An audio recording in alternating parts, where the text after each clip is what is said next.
Hola, buenos días a todos. El segundo video sobre la apertura atlántica de Europa.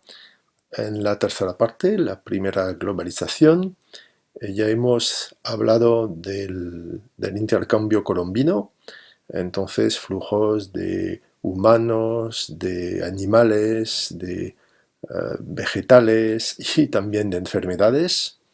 Y llegamos a la idea de una globalización económica, de un sistema económico que se construye entre Europa y América.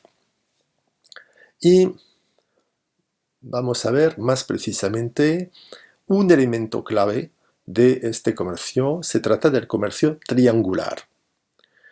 ¿De qué se trata? Pues aquí tenemos un anuncio de un periódico del siglo XIX y se evoca la venta de libros, animales y esclavos. Entonces se venden humanos. Dos anuncios. Una negra se vende recién parida, es decir, que acaba de tener un niño, con abundante leche, pues es normal para una madre que tiene un bebé. Excelente lavandera y planchadora, pues sabe limpiar los vestidos, la ropa, con principios de cocina, entonces se puede utilizar también para la cocina. Joven, sana y sin tachas, pues entonces no hay defectos físicos, tampoco está enferma, y muy humilde, así que no hay problemas para hacerse obedecer. De la misma forma, otro anuncio se vende una negra por no necesitarla su dueño, entonces tiene una esclava de sobra, no sabe qué hacer con ella, así que la vende. De nación conga, pues es una mujer de origen africana del reino de Congo, como de 20 años, pues no se sabe muy bien qué edad tiene, con su cría de 11 meses, otra vez una joven madre, sana y sin tachas, muy fiel y humilde, no ha conocido más amo que el actual, el amo es el propietario, es regular lavandera, planchadora y cocinera, pues entonces es una mujer que vive en una casa y trabaja en una casa de europeo. ¿Cómo podemos encontrarnos frente a un anuncio de este tipo? Es que se establece un comercio muy especial entre Europa, África y América que se llama el comercio triangular. Aquí está el mapa que presenta la lógica de este comercio. Empezamos en Europa, comerciantes europeos navegan de Europa a África con diferentes productos como armas, como utensilios, como tejidos, como alcohol, diferentes objetos que se pueden vender en los reinos africanos de la costa del Golfo de Guinea para comprar esclavos.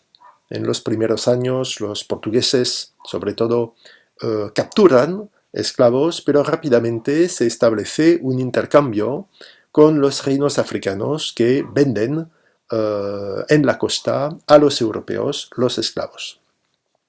Estos esclavos se llevan en barco hasta América, puede ser hasta Brasil o puede ser hasta el mar caribeño y las islas del mar caribeño. Se venden ahí para trabajar sobre todo en plantaciones, pero también como domésticos.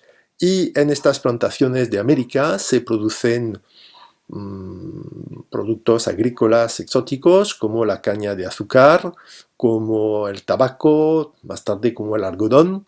Estos productos con el dinero de los esclavos se pueden comprar y se pueden también exportar hacia Europa. Lo bueno de este comercio es que en cada etapa se hacen beneficios, porque cada vez se vende caro, los europeos venden caro lo que llevan y compran barato. Así que en cada etapa los beneficios son importantes y las fortunas enormes. ¿Cómo se transportan los africanos del Golfo de Guinea hasta América? Pues se transporta de esta forma. Aquí tenemos un tebeo de un francés, François Bourgeon. Se llama en español Los pasajeros del viento, es una serie.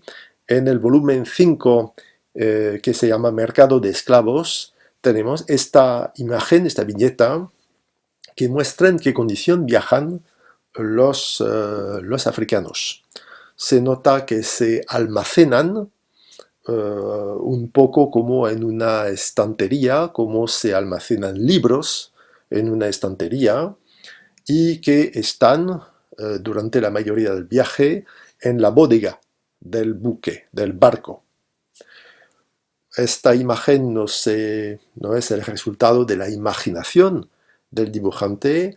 Aquí tenemos un plan del siglo XVIII que muestra en qué condición efectivamente viajan los señores y se nota que se almacenan efectivamente en la bodega. Así pasa el viaje en el siglo XVIII. Tenéis que saber que es peor antes. Aquí tenemos un grabado que muestra en qué condición viajan los esclavos en los siglos XVI y XVII, y se nota que efectivamente son condiciones terribles.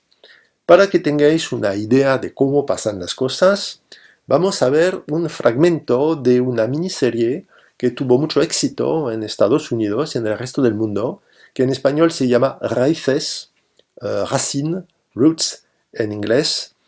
Vamos a ver un fragmento del episodio segundo que muestra el viaje de estos esclavos de África hasta América. Y es interesante porque muestra el punto de vista de los africanos y que no entienden lo que les pasa. Esos momentos en los que la tripulación tiene que prepararse para el caso de una revuelta. Y por eso tenemos aquí un gráfico que presenta el número de esclavos que llevan a América. Se nota que ese nombre aumenta mucho. Empieza en el siglo XVI, pues en el momento en el que empieza la explotación de América. Ya lo sabéis, rápidamente los indios mueren por enfermedades, así que se lleva mano de obra desde África. Los españoles y los portugueses son los primeros, es lógico, ya que son los pioneros en la colonización de América. Se nota que los portugueses desempeñan un papel clave, que llevan un papel importante en el tráfico de esclavos. Es lógico porque controlan durante mucho tiempo la costa de África. Y se nota también que otros países atraídos por las riquezas posibles, Reino Unido, Países Bajos, Francia, también van a practicar este comercio, y los dos países que dominan en todo el periodo pues son los portugueses y los británicos. Habéis visto las condiciones del viaje y podéis entender entonces la diferencia que existe en este gráfico entre los embarcados y los desembarcados. Son los que mueren durante el viaje, mueren de enfermedad, mueren de agotamiento, épuisement, mueren porque se suicidan, mueren porque se revueltan. Hay pérdidas importantes, hay pérdidas muy importantes a nivel humano. Vemos el gráfico, pues se nota que en el siglo XVI, siglo XVII, el número de cautivos empieza a ser importante, pero notamos que el periodo con trata negrera más importante es el siglo XVIII y también el siglo XIX, hasta la prohibición de la trata de esclavos, que se hace en los diferentes países de Europa.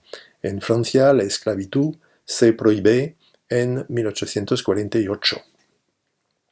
Estos esclavos que traen a América trabajan pues en casas como domésticos, pero trabajan sobre todo en plantaciones para producir azúcar. El azúcar es un producto que se desarrolla mucho, aparece primero en las islas africanas de Sao Tomé.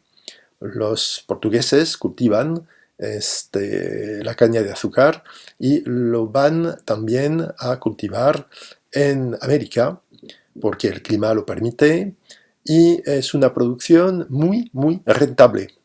Porque mucho más que las especias, porque el azúcar, bien se sabe hoy en día, es como una droga para el cuerpo y este nuevo producto tiene mucho éxito en Europa, se vende muy bien, se vende caro y por eso es muy rentable desarrollar esta producción.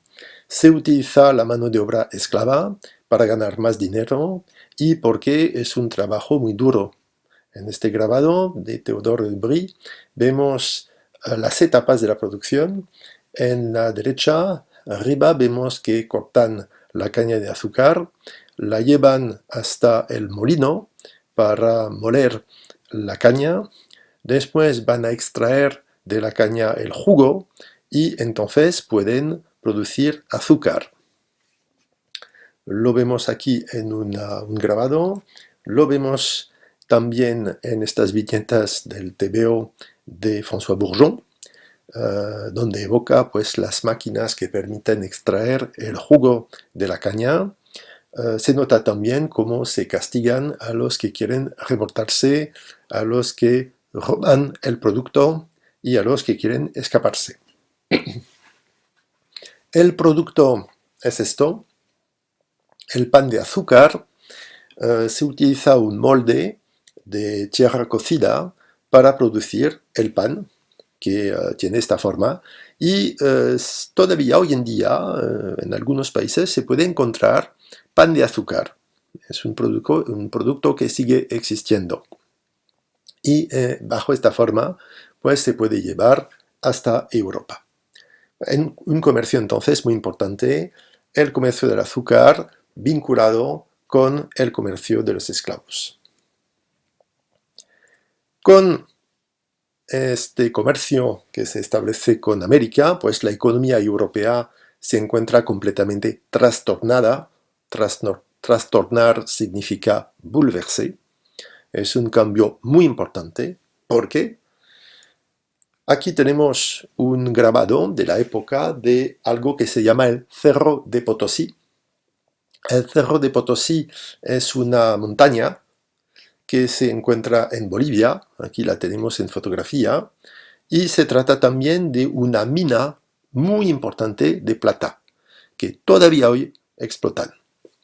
De esta mina se extrae plata y es posible producir moneda. La moneda que veis fue producida en Potosí y los españoles van a fabricar entonces una moneda que se utiliza en toda Europa, que se llama en español el real de a 8, o lo llaman también peso duro, y en francés se llama la pièce d'argent. Es una moneda que se utiliza en toda Europa, un poco como hoy en día se puede utilizar el dólar. ¿Por qué se utiliza tanto esta moneda? Pues porque los españoles, como lo vemos aquí, llevan mucho metal precioso a Europa. Aquí tenemos un gráfico y es la ocasión de ver el vocabulario necesario para describir un gráfico. Lo que vemos aquí, esta flecha, permite decir que la producción, por ejemplo, la producción de moneda aumenta. Esto es aumentar. Y se habla del aumento. Se puede decir también que la producción crece o que la producción sube. Aquí otra flecha. Aquí se trata de estancarse. Se estanca, stagné. La producción se estanca, la producción stagna. Aquí se trata de disminuir, la producción disminuye o baja. Otra posibilidad, decimos que la producción se dispara, elle explose. Pero puede pasar lo contrario. Aquí decimos que la producción se hunde. La production s'effondre. Pues entonces podemos describir el gráfico que vemos. La llegada de metales preciosos, entonces oro, plata, pero aquí se trata sobre todo de plata. Pues la llegada de plata se dispara a lo largo del siglo XVI y en el mismo momento observamos que los precios también aumentan mucho y hasta podemos decir que los precios se disparan. Los precios se disparan, se multiplican los precios, pues entonces aquí se multiplican por 2 o 3. Es muchísimo. Y en efecto, se produce en Europa un fenómeno que llamamos la inflación. ¿Qué pasa? Pues primero, la población en Europa aumenta, la población crece. Pero la producción crece también menos. Existe una diferencia entre el crecimiento de la población y el crecimiento de la producción. Significa, en otras palabras, que hay más clientes que productos. Y en estas circunstancias lo que pasa es que los precios aumentan. Cuando hay más clientes y menos producción, cuando la producción crece menos que la demanda, que los clientes, los precios aumentan. Así como los precios aumentan, los clientes son menos numerosos y un equilibrio se hace. Cuando pasa lo contrario, cuando la producción es más importante que la demanda, que los clientes, los precios disminuyen hasta tener más clientes. Pues en aquella época la demanda aumenta mucho, la producción aumenta pero menos, y entonces los precios crecen, los precios aumentan. Pero hay otro fenómeno. El otro fenómeno es la llegada de oro y plata de América. Y con este oro, y sobre todo con esta plata, España, por ejemplo, fabrica mucha moneda. La moneda que circula es mucho más abundante, es mucho más numerosa. La masa monetaria es más importante. Y eso lo llamamos inflación. Crece la masa monetaria. El resultado de estos dos fenómenos es un aumento considerable de los precios.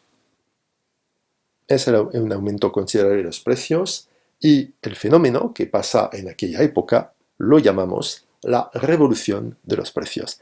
¿Qué es la revolución de los precios? Dos fenómenos. Primero, se utiliza mucho más la moneda en la economía. Antes la moneda era muy escasa, la moneda es rara, la gente no utiliza moneda, utiliza poco la moneda. Los campesinos, por ejemplo, utilizaban la moneda, pero solo más o menos para pagar impuestos. Ahora la moneda se difunde mucho más, todo el mundo tiene moneda y los precios aumentan mucho. Son dos cambios mayores en la economía de aquella época. Por eso hablamos de la revolución de los precios. Los españoles entonces llevan este oro y sobre todo esta plata en barcos, los galeones, son barcos más grandes que los que ya hemos visto, que las carabelas, que las carracas.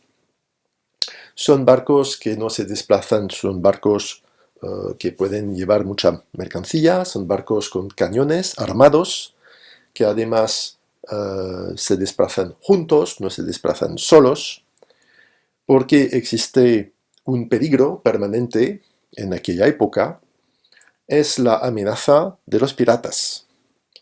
Los piratas del Caribe no es solo algo que existe en las películas americanas, es una realidad. En el mar caribeño hay piratas que atacan a los galeones españoles para robar las riquezas que viajan de América a Europa. Pero hay piratas y también corsarios. ¿Cuál es la diferencia entre un pirata y un corsario? Un pirata no es más que un criminal. Es una persona que ataca y roba que trabaja para su cuenta, es un criminal y entonces cuando lo capturan, lo ejecutan. Poco importa qué país, qué marina de guerra lo captura, cuando lo capturan, lo matan, lo ejecutan, lo ahorcan y lo penden. Pero hay también corsarios. ¿Qué es un corsario? Un corsaire. Un corsario es un marinero que trabaja al servicio de un país. Está al servicio de un país y este país, este gobierno le da permiso para atacar barcos de otro país. Cuando se produce una guerra entre dos países, corsarios pueden atacar los barcos enemigos. Entonces la diferencia entre piratas y corsarios, para el país enemigo, cuyos barcos se atacan, es lo mismo. Un corsario no es más que un pirata y entonces cuando capturan corsarios los ejecutan exactamente como piratas. En cambio, en el país de origen son marineros con actividades legales y pueden retirarse tranquilamente y disfrutar de su riqueza pues cuando sobreviven, por supuesto, a sus actividades. Pero la Marina española sufre una amenaza permanente por piratas y corsarios. Además, los países como Inglaterra, Francia, Países Bajos, quieren también beneficiarse de todas estas riquezas, de este comercio, y quieren también tener colonias. Así que hay una forma de competición entre países europeos para tener colonias, lo que acentúa el peligro de guerra que puede existir entre los países. Globalización económica, entonces, globalización también cultural. No solo existen contactos económicos, sino también contactos humanos y culturales. Esta pintura es un buen ejemplo de esta globalización cultural. Los tres hombres que vemos son en el centro un padre y sus dos hijos.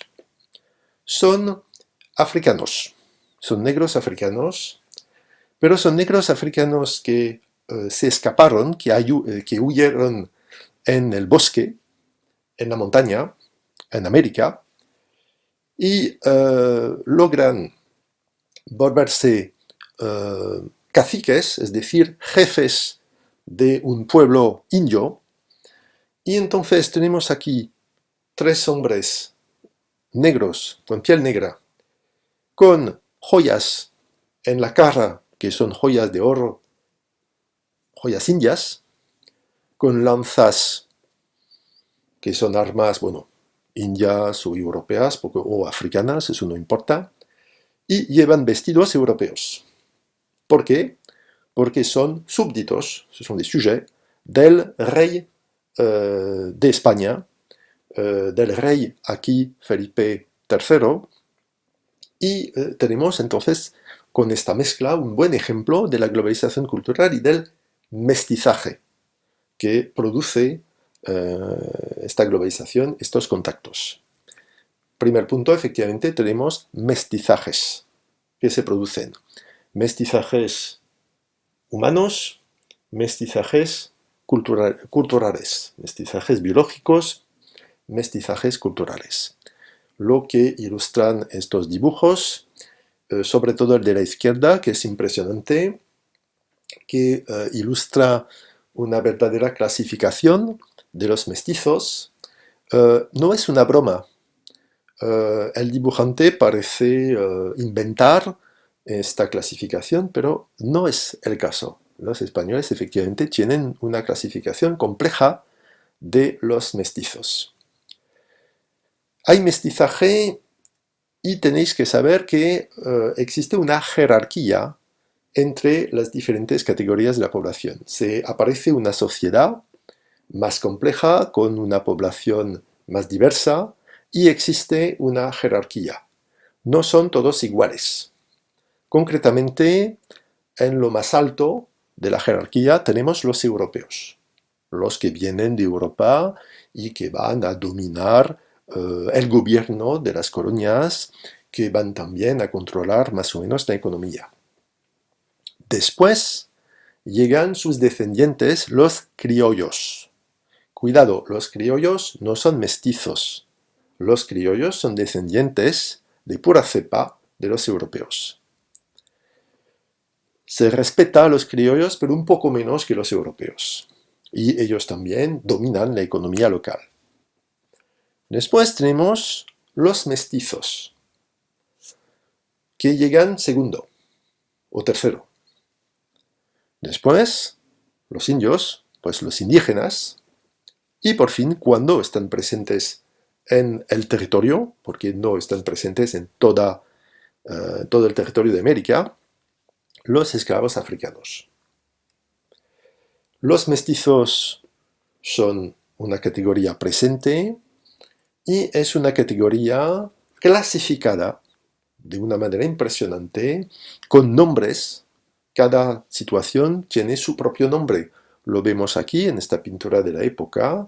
Español con india da un mestizo con una española da un castizo con una española un español con una morra un mulato con una española un morisco con una española un chino con una india un saltatrás con una mulata un lobo, y podemos seguir así. Un lobo con una china, un jibarro con una mulata, un albarazado con una negra, un cambujo con una india, un zambaigo con una loba, un calpamulato con una cambuja, un tente en el aire, un tente en el aire con mulata, un no te entiendo con una india, un tornatras.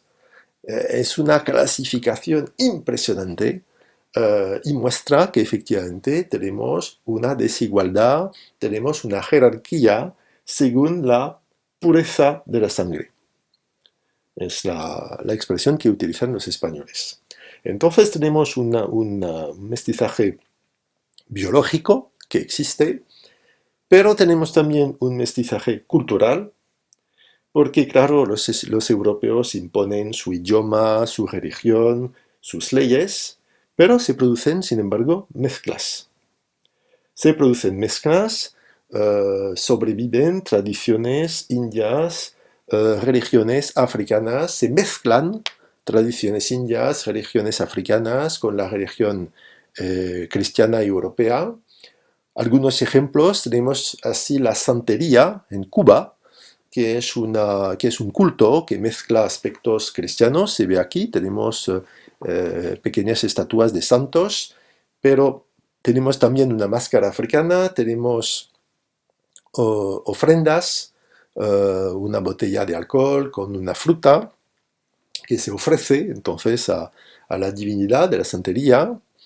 Tenemos de la misma forma el candomblé, que es una sobrevivencia de una religión africana en Brasil, y tenemos también en Haití el vudú que también mezcla aspectos africanos de la religión con elementos cristianos. Ya habíamos evocado la adaptación por los indígenas, por los artistas locales de la arquitectura y del arte cristiano. Aquí estamos en una mezcla de religión, de tradición y de prácticas.